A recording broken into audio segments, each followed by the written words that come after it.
Pulis sa Philadelphia nirelease ang video ng barilan sa isang hotel. Hinahanap ng pulis ang mga suspects na ito na sangkot sa isang barilan na nangyari sa Roosevelt Motor Inn noong March 31. Narinig di umano ng isang empleyado ang pagpapaputok ng baril 12:30 ng madaling araw. Anong nangyari? Makikita sa security camera na may ilang taong naglalakad sa hallway.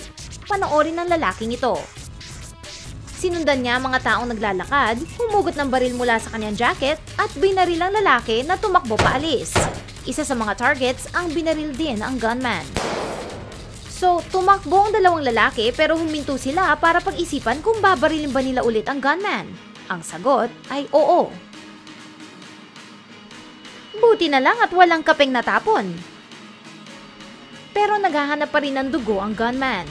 Samantalang gusto lang makauwi ng mga lalaking ito.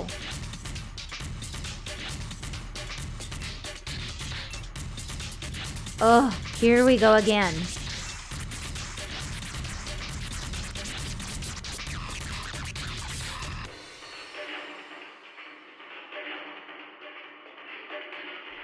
Patuloy sa paghahabol ang unang gunman. Sumukot siya sa isang sulok. Pipigilan kaya siya ng babaeng ito?